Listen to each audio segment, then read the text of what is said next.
श्री स्वामी समर्थ सर्व बंधू आणि भगिनींचं आपल्या चॅनलमध्ये स्वागत आहे। स्वामी महाराज तुमच्या सर्व मनातील इच्छा पूर्ण करो आणि आजचा दिवस तुम्हाला आनंदमय जाओ ही स्वामी चरणी प्रार्थना। ऊन खूप पडायला लागलेला आहे आणि उन्हाळ्याची सुरुवातच आहे ही। अजून तर मे महिना जायचा आहे, एप्रिल महिना जायचा। कोण आलं? आली का? नाही माहिती, मुझे पता है। कुणी सांगितलं? मुझे पता है। और कुठे कुठे गार्डन अकेले खेळले, दीदीला नाही बोलवे? ती बोलवे आंटी उभी है।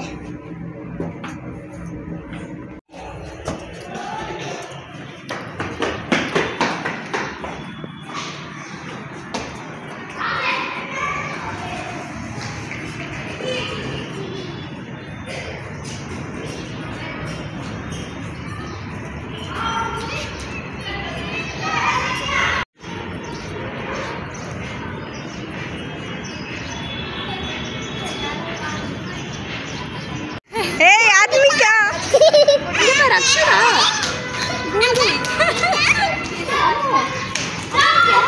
ये आदमी क्या?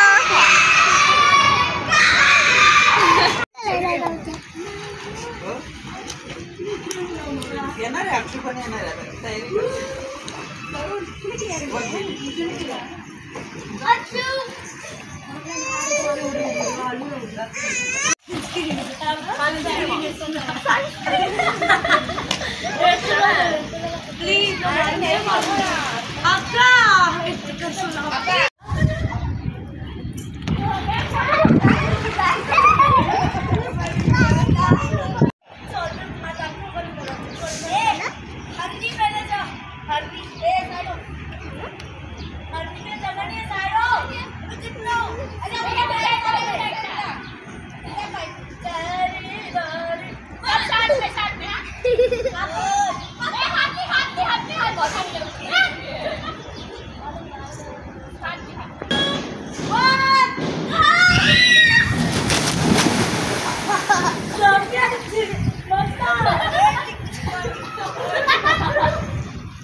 स्विमिंग करून आल्याच्या नंतर थोडासा आराम केला, कारण स्विमिंग केल्याच्या नंतर ना एवढी भूक लागते आणि मुलांना लगेच भूक लागलेली। तर मग संध्याकाळी लवकरच जेवणाचा बेत ठेवलेला होता।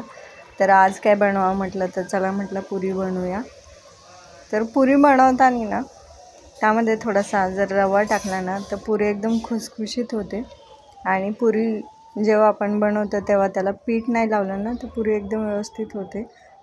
पहिली पुरी शक्यतो ना जरा तेलकटच होते। एक तर पुरी शक्यतो मी जास्तच बनवते, कारण काय होतं की बटाट्याची चटणी असेल तर पुरी एकदम टेस्टी तर लागतेच, पण तुम्ही खीरपुरीही खाऊ शकता किंवा शेंगदाण्याची जर चटणी केली ना तर ट्रॅव्हलिंगमध्ये प्रवासात तुम्हाला जर जायचं असेल तर पुरी तर जास्त दिवस टिकतेच, चटणी पण शेंगदाण्याची जास्त दिवस टिकते। तेव्हा कुठेही जायचं असेल ना प्रवासात तर बऱ्याच वेळेस मी शक्यतो शेंगदाण्याची चटणी आणि पुरी नेते। आणि एक दिवसाचं ट्रॅव्हलिंग असेल सकाळ दुपार संध्याकाळचं तर अशा वेळेस बटाट्याची चटणी आणि पुरीचा बेत एकदम मस्त असतो।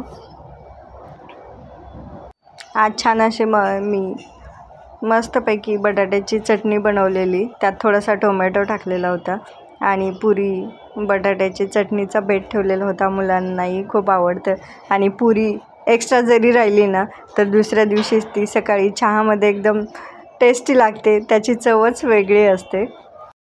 तुम्हाला पण जर चहा पुरी जर आवडत असेल तर नक्की ट्राय करा आणि आजची रेसिपी कशी झाली नक्की व्हिडिओमध्ये सांगा। तुम्हाला जर व्हिडिओ आवडला असेल तर नक्की लाईक शेअर आणि सबस्क्राइब करा। धन्यवाद। श्री स्वामी समर्थ।